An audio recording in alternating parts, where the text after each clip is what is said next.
me convocaron para hablar de nuevas moléculas antipsicóticas. Básicamente nosotros sabemos que los antipsicóticos se utilizan en dos patologías, la esquizofrenia y el trastorno bipolar. La prevalencia mundial de la esquizofrenia es entre el 1 y 2% y del trastorno bipolar entre el 3,8, más o menos el 3,8%. El tema es que estas patologías están asociadas con abuso de sustancias, indigencia, suicidio, conductas de alto riesgo y dificultad para mantener el trabajo, lo cual complica mucho más la patología de base. Siguiente. Como para recordar, vamos a hablar un poquito de las hipótesis fisiopatológicas, tanto de la esquizofrenia como del trastorno bipolar. En la hipótesis fisiopatológica de la esquizofrenia intervienen básicamente 4 vías. La vía nigroestriada, que es la que produce los síntomas extrapiramidales, la vía mesolímbica, que es la que produce los síntomas positivos, la vía mesocortical, que es la que produce los síntomas negativos, y la vía tuberoinfundibular, que es la que produce el aumento de prolactina. Siguiente. En la hipótesis de Carson, esta hipótesis trata de explicar por qué se producen los síntomas positivos. En una persona normal, la vía mesolímbica lo que produce es dopamina. Esta dopamina, actuando sobre los receptores dopaminérgicos tipo 2 por medio de una proteína G inhibitoria, inhibe las neuronas espinosas medianas piramidales, que son el 95% de las neuronas que forman el estriado ventral y dorsal. Esta inhibición hace que se libere GABA. El GABA, actuando sobre el tálamo, hace que el filtro talámico filtre. En cambio, en la esquizofrenia lo que sucede es que la vía mesolímbica produce altas cantidades de dopamina. Esta dopamina, actuando sobre los receptores D2 acoplados a una proteína G inhibitoria, inhiben las neuronas espinosas medianas piramidales, lo cual hace que se produzca menos GABA todavía. Esta poca producción de GABA hace que se abra el filtro talámico y esto es lo que explicaría la producción de alucinaciones y delirios. Siguiente. Los antipsicóticos de segunda generación, ¿cómo funcionan? Sobre esta vía mesolímbica que tiene el aumento de dopamina, lo que hacen es un bloqueo de este receptor D2. Este bloqueo lo que hace es inhibir a estas neuronas, que lo que sucede al inhibirlas es que aumenta la producción de GABA.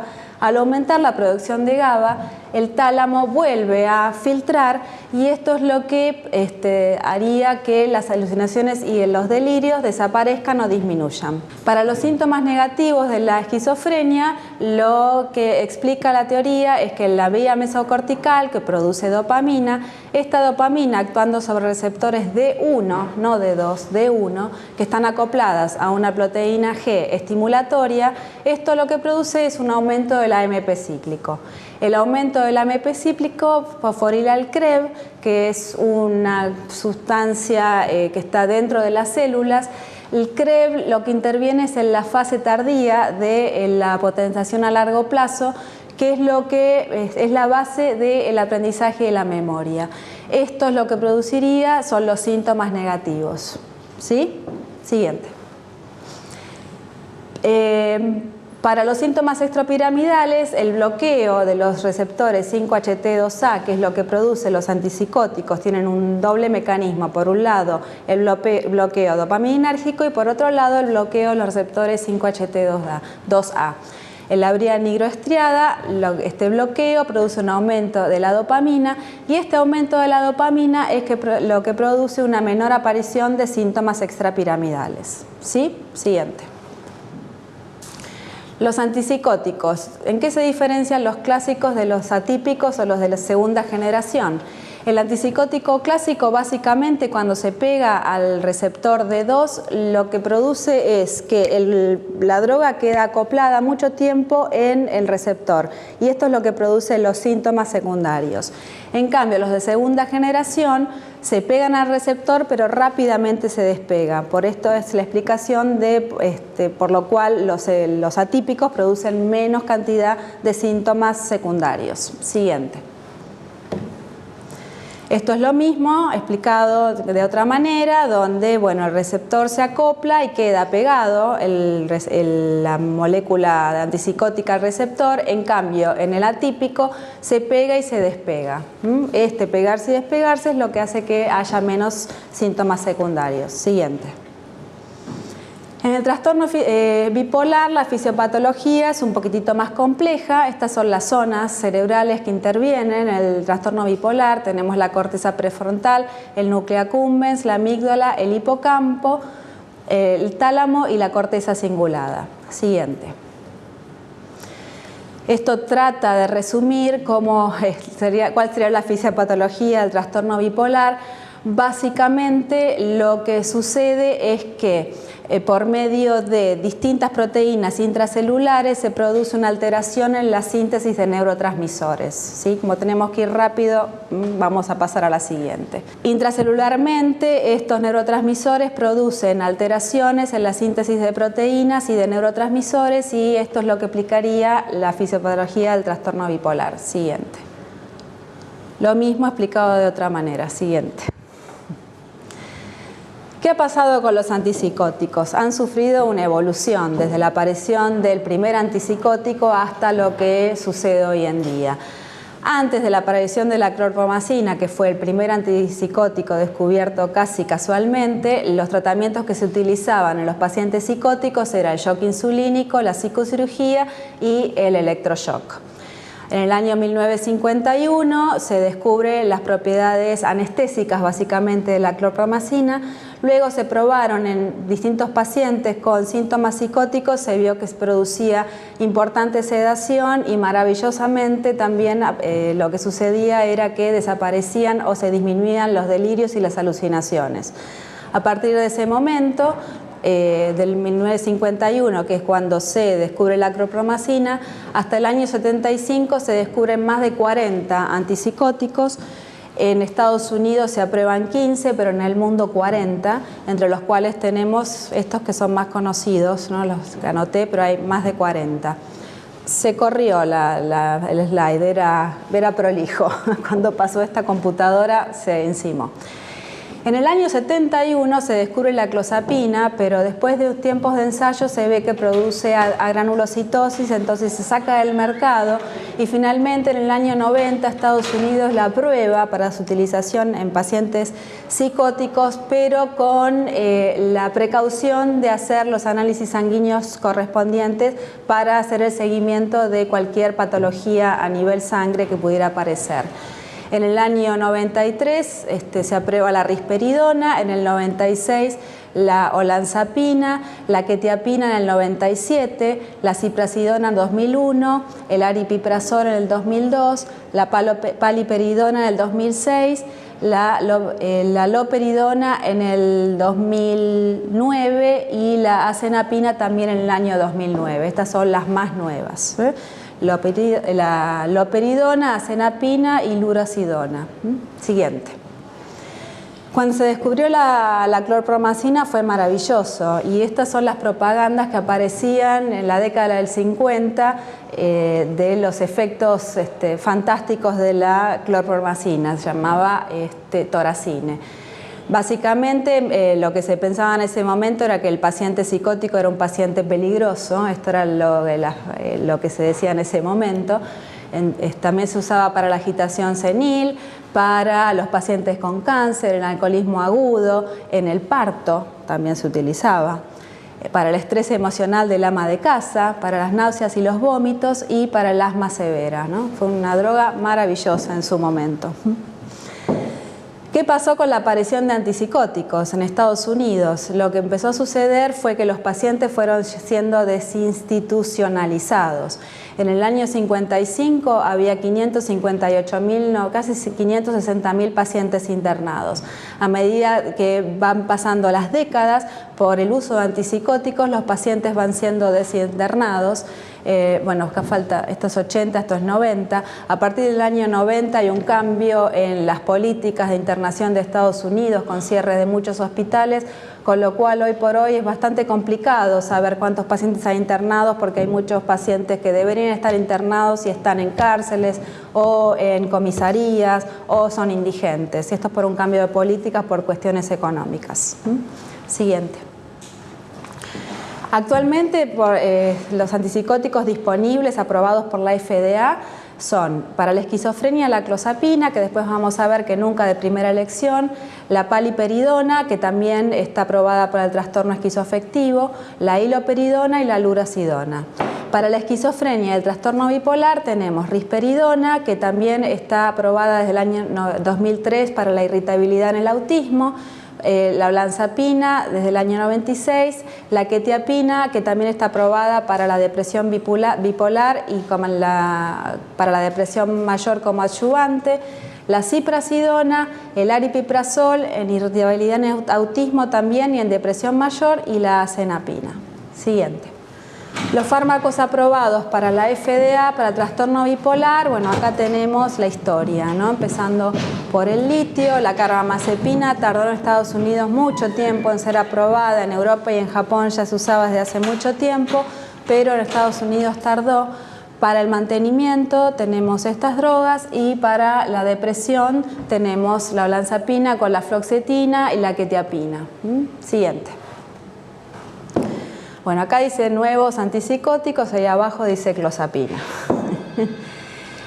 La clozapina fue el antipsicótico atípico prototípico, o sea, a partir del mecanismo de acción de la clozapina fue a partir de él donde se nombraron a los demás antipsicóticos como perteneciendo al mismo grupo, justamente por esta característica de la rápida asociación y disociación y porque no producía síndromes extrapiramidales, ni disquinesia tardía, ni aumentaba la prolactina. La clozapina es eficaz cuando fracasan otros antipsicóticos. El rango de dosis está entre 300 y 400 miligramos por día y está aprobado para la esquizofrenia resistente, para disminuir el riesgo de conducta suicida recurrente en pacientes con esquizofrenia o trastorno esquizoafectivo. Los efectos secundarios de la clozapina son el aumento de peso, la sedación, la hiperglicemia y la cetoacidosis. Esto que después se llamó síndrome metabólico, ¿sí? La granulocitosis, que es la más peligrosa, por lo cual hay que hacer un control semanal las primeras 18 semanas de tratamiento y luego controles mensuales, midiendo básicamente glóbulos blancos. El síndrome neuroeléctrico maligno, que es raro, está descrito mayor riesgo de muerte en ancianos, es proconvulsivante porque tiene una estructura cuaternaria, cualquier fármaco con estructura cuaternaria tiene un efecto proconvulsivante y puede producir miocarditis. A nivel de interacción con citocromos, las moléculas que inhiben el citocromo 1 a 2, 3 a 4 y 2 de 6 aumentan las concentraciones plasmáticas de clozapina y los que estimulan el 1 a 2 disminuyen las concentraciones plasmáticas. La clozapina potencia los efectos de los antihipertensivos y hay que usarlo con precaución en pacientes con patología hepática o renal. Siguiente. La risperidona, que todos son agonistas 5-HT2A, antagonistas, 5-HT2A y D2. A bajas dosis se comporta como un atípico y a altas dosis como un típico porque tiene predisposición a producir síndromes extrapiramidales. Aumenta la prolactina, pero en menor cantidad que otros antipsicóticos, lo mismo que el peso. Tiene un menor riesgo metabólico, el rango descripto está entre 2 y 8 miligramos, en anciano es mucho menor, es de 0,5 a 2, 2 ya son unas dosis altas, y en las preparaciones de POT la dosis es entre 25 y 50 miligramos cada 2 semanas. Está aprobado para la esquizofrenia, para el tratamiento preventivo de las recaídas, para la manía aguda y la mixta. Aumenta el peso, pero menos que otros antipsicóticos, puede producir síndrome metabólico, produce sedación, menos que otros antipsicóticos, pero la produce. También está descrito riesgo de muerte en ancianos y hay que tener precaución en las patologías renales o hepáticas. Siguiente. La olanzapina a dosis mayores puede producir síndrome extrapiramidal leve. tiene un alto riesgo cardiometabólico, es efectiva para los síntomas cognitivos y afectivos. El rango está entre 10 y 20 miligramos. Está aprobado para la esquizofrenia, para la agitación maníaca, para la manía aguda y mixta y la depresión bipolar asociado con fluoxetina. Síndrome metabólico, ya lo dijimos. Aumenta el riesgo de diabetes y dislipemia. Hay que disminuir las dosis en insuficiencia renal. Siguiente, voy muy rápido, ¿sí? Pero hay poco tiempo y quiero llegar a las nuevas moléculas. Quetiapina tiene un metabolito activo que es la norquetiapina, que también tiene actividad a nivel de receptores. Es agonista, además de ser antagonista 5-HT2A y D2, es un agonista parcial 5-HT1A, inhibe la recaptación de noradrenalina y bloquea los receptores 5-HT2C. Esto es lo que explicaría que es su efectividad en trastornos cognitivos y su efectividad en trastornos del estado de ánimo. Cuando se administra de noche produce menos sedación diurna. El rango en esquizofrenia es entre 150 y 750, 400 y 800 en manía bipolar aguda y 300 y 600 en depresión bipolar. Lo importante, produce mucha sedación, por eso darla de noche. Síndrome metabólico, raro, menor riesgo de diabetes y dislipemia. Puede producir hipertensión ortostática. La ciprasidona es efectiva tanto en síntomas positivos y negativos. En dosis intramuscular es eficaz en la psicosis, en la excitación aguda, la excitación psicomotriz. No aumento del peso, no produce dislipemia ni aumento de los triglicéridos y no produce resistencia a la insulina, o sea, no estaría relacionado con el síndrome metabólico. Aprobado para esquizofrenia y manía aguda y mixta. Lo más importante es que esta molécula produce prolongación del QTc, por lo tanto está contraindicado en pacientes que tengan prolongación del QTc. Siguiente. El aripiprazol es el primer antipsicótico atípico que es agonista parcial del receptor D2. Es efectivo tanto para los síntomas positivos y maníacos, no tiene efecto sedante, de hecho muchos pacientes dicen que se sienten más nerviosos, ¿no? Como que tiene un efecto activador. A mí lo que me ha pasado es que los pacientes me han dicho que se sienten más nerviosos, a pesar de ir probando dosis, ¿no? Porque a veces dosis menores producen más nerviosismo que dosis mayores. También puede producir hipotensión ortostática. Siguiente. La paliperidona es el metabolito activo de la risperidona. Es una droga que no hace mucho salido al mercado. La formulación vía oral de liberación sostenida se da en una sola toma diaria, tiene menor incidencia de síndromes extrapiramidales y de sedación que la risperidona. El rango es entre 3 y 15 miligramos. Y los efectos secundarios básicamente son prolongación del QTc, síncope, aumento de la prolactina, pero menor de lo que produce el aumento de risperidona, de peso, puede producir acaticia, resistencia a la insulina y diabetes. Lo bueno de esta droga es que no tiene metabolismo hepático, por lo cual el riesgo, el riesgo de interacciones con otras moléculas es bastante bajo. Siguiente. Y la asenapina, bueno, es una molécula muy nueva que produce un bloqueo 5-HT2A-D2, además tiene una afinidad por el receptor 5-HT2A mayor que por el receptor D2, tiene alta afinidad y antagonismo por los distintos tipos de receptores 5-HT, 1A, B1, B2, los alfa, distintos tipos de dopaminérgicos y estaminérgicos. Muy baja afinidad, casi nula, por el receptor colinérgico muscarínico, y la administración de prácticamente 5 miligramos 2 veces por día produce casi el 80% de bloqueo de los receptores dopaminérgicos entre 3 y 6 horas post-dosis. ¿Sí? Acá lo que vemos es el bloqueo de los receptores 5-HT2C, 2A y el bloqueo de receptores T2. Siguiente.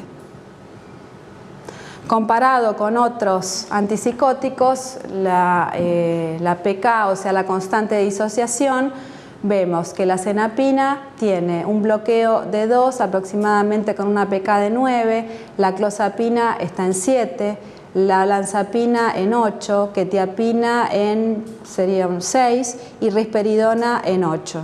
¿Sí? O sea, el fármaco con el que se compara siempre es clozapina. Vemos la diferencia entre clozapina y azenapina. Siguiente. La farmacocinética es rápida. Después de su absorción sublingual se absorbe muy rápidamente y cuando se traga es insignificante la absorción. O sea, es el único antipsicótico que está diseñado en forma sublingual.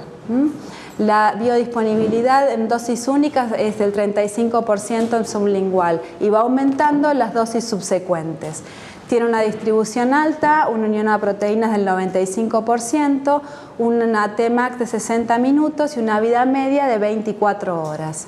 Se metaboliza básicamente por glucuronización y también por a nivel de citocromo P450, el 1A2, el menos, el 3A3, 3A4 y el 2D6, al que le produce una muy leve inhibición. Pero básicamente se metaboliza por glucuronización, por lo cual la interacción con otros psicofármacos u otras drogas es muy baja.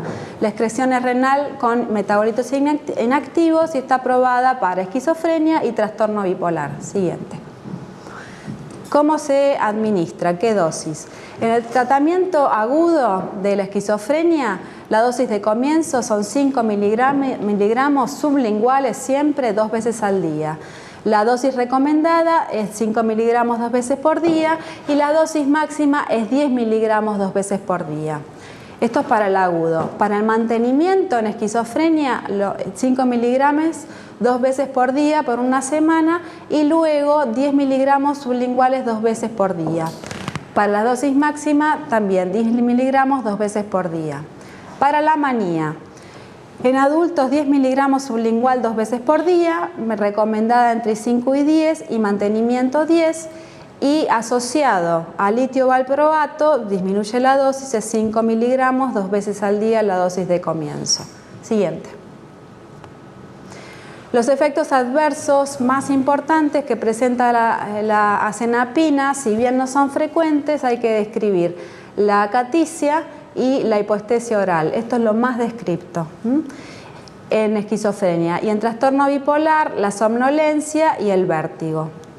Comparado con placebo, bueno, acaticia en esquizofrenia tenemos 6 versus 3, en hipoestesia oral 5 versus 1, esto es clínicamente significativo, estadísticamente significativo, y la somnolencia y el vértigo 24-10 versus 3-6, también es estadísticamente significativo. Siguiente. ¿Cuáles son las interacciones? La precaución general, como todos los psicofármacos, otras drogas con acción central. Los antihipertensivos hay una alta probabilidad de hipotensión por bloqueo alfa. Acuérdense que esta molécula, azenapina, también actuaba sobre receptores alfa. La fluvoxamina, que ya no se usa, es un inhibidor potente de citocromo 5A1A2, aumenta el área bajo la curva de la azenapina y la concentración máxima. La paroxetina aumenta por 2 los niveles de azenapina. El cigarrillo no afecta su concentración. Lo que hay que evitar es esta molécula consumirla con comida y agua, o sea, poner la pastillita debajo de la lengua y esperar aproximadamente unos 10 minutos antes de tomar agua o comida, porque el agua y la comida disminuyen mucho su biodisponibilidad. Y las comidas grasas también disminuyen los niveles de azenapina. Siguiente. En el embarazo, como todo, no está aprobado. En la lactancia no se recomienda porque pasa a la leche materna. En pediatría todavía no se ha establecido su seguridad. En geriatría no está aprobada para demencia aún, ¿no? O sea, que se supone que con el tiempo va a ser aprobada porque hay distintos papers publicados donde están comentando resultados positivos importantes.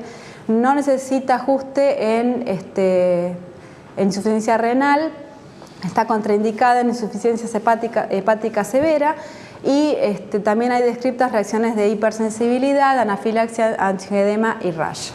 Siguiente.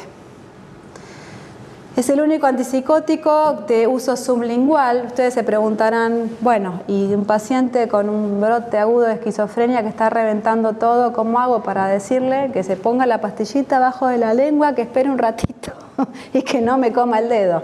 Bueno, hay que usar el sentido común. En un paciente que está en ese estado no es para uso en el momento agudo, pero sí en un paciente, por ejemplo, que lo vamos a ver ahora, en un programa ya de mantenimiento o que ha probado otros antipsicóticos que no han resultado totalmente eficaces, en esos pacientes sí se puede utilizar. Los comprimidos vienen en forma sublingual de 5 y 10 miligramos, la dosis es entre 5 y 10 miligramos 2 veces por día. La disolución es muy rápida, 30 segundos. No precisa titulación, se puede iniciar con 5 o 10 miligramos directamente y el pico plasmático es aproximadamente a la hora. Siguiente. Tiene escaso impacto sobre el peso comparado con olanzapina, menor riesgo de parkinsonismo comparado con risperidona, menor hiperprolactinemia también comparado con risperidona, no precisa titulación, a diferencia de la quetiapina, y no prolonga el QTc. Siguiente. Estos son estudios comparativos que se han hecho en eficacia con azenapina, risperidona y placebo a nivel de PANSS. Siguiente. De eficacia en la prevención de recaídas comparado el placebo con azenapina. Siguiente. En trastorno bipolar a largo plazo comparado con olanzapina en distintas escalas. Siguiente. En esquizofrenia el aumento de peso, olanzapina versus azenapina, al año más o menos 1 kilo, con olanzapina más o menos 4,5 kilos. Siguiente. Entonces, lo que les decía recién, logramos con un paciente que esté estable, pero la eficacia no es satisfactoria con otro antipsicótico o no lo tolera bien. Entonces, ¿cómo hacemos que el paciente cumpla con un tratamiento a largo plazo si no es tan eficaz o no tolera la medicación? ¿Cuán rápido puedo cambiar un antipsicótico a azenapina? Bueno, como en todo cambio, no se recomienda ni disminuirlo abruptamente y hacer un cambio haciendo titulación descendente de uno y ascendente del otro. Durante un tiempito va a haber una superposición de medicamentos y un régimen de dosificación quizás complicado para el paciente, pero esto lo podemos hacer rápidamente. En el transcurso de una semana ya podemos hacer el cambio. Titulación cruzada, ¿durante cuánto tiempo? 7 días más o menos. ¿Es importante si el antipsicótico previo era de primera o segunda generación? No. ¿Puedo cambiar con seguridad a un antipsicótico de depósito? Sí. Si el paciente viene con una medicación de depósito, lo que hay que hacer es esperar que esta medicación de depósito vaya disminuyendo sus niveles y empezar con el antipsicótico atípico, en este caso azenapina si deciden usarla, más o menos, por ejemplo, en risperidona de depósito 2 semanas, la última inyección, a la semana de haber dado la última inyección ya se puede empezar con la azenapina. Siguiente. Muchas gracias.